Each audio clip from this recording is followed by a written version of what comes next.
So listen, I won't keep you for long because I know Mhm. you're on your holidays. I just wanted to say to you that I had the great good fortune. Along with Neil Griffiths and Josh Cohen, to read your brilliant, brilliant book.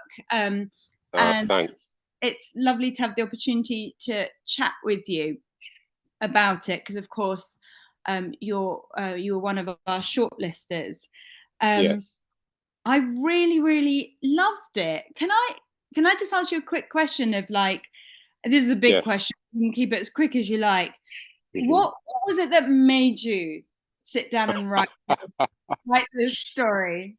Um, I think it was probably just the way the world was, in the Mhm. sense that somewhere around 2015 or 16, you had a politician here in the Netherlands, and he spoke of this tsunami of people coming, and Yeah. these were refugees from the so-called Arab Spring, or as a result of the so-called Arab Spring. And one of the things I do, I tell stories live. I tell live stories. And I was just so, usually when things annoy me or irritate me or fascinate me, eventually a story comes up. And the original version of this story was, it was a 12-minute story live. And the point was, I felt we're slipping, and I still feel that we're slipping into this sort of dark space where everybody believes, we all believe we're okay, that the other ones are crazy, but we end up without knowing, sort of treading a particular path. And it was Mm. just very gloomy. And I felt that that is happening in the world. I didn't want to be too preachy, but it just had to come out. And that's really where that came from. And then, of course, I have their deeper things, which are, I mean, I was born in 1962 and I grew up in England or in Oxford. And around me, you still had this echo of the Second World War.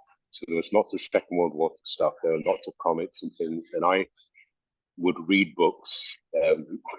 My dad didn't want us to read kids' books, so we had to read adult books from the adult section of the library. And I got these war books, and there was one book with a photograph of what was left from the Battle of Stalingrad, Mhm. and the idea that it was just a waste. It fascinated me. I think I was about 8, and all Mhm. my life it sort of echoes this idea of how a few people with, shall we say, ego problems can create such devastation. And it just happens, and it happens again and again. I mean, look around at the world today, and you Yeah. see it happening. So When you that's where it comes from. So Yeah. do you know what? I wonder how 8-year-old you would feel about the fact that you have written this book that I enjoyed so much.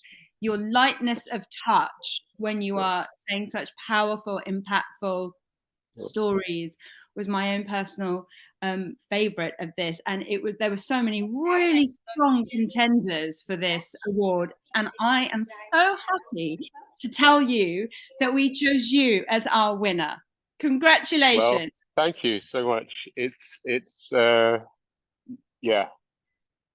I don't like getting too emotional, but but How do you think 8-year-old you would feel I'm who had to read this happy because when I was 7, this is crazy. When I was 7, I already said I was going to write a book, and I always began um, I always began just things, and that first that book? first book that I it was very bad, but I was a kid, so that child would be very happy. Me through all the ages, I'm Igbo Nigerian. My parents they don't live anymore, but they're the kind of people who say you cannot write. You have to be. I studied architecture because they felt that the only the, the only thing you should do is you become an architect, you become a lawyer, you become a doctor, an engineer. And this idea of stories, that's for other people. Other people do stories. So I'm kind of this whole yeah. And you know it comes with a £10,000 prize. Wow. So Yeah. You've won Yeah.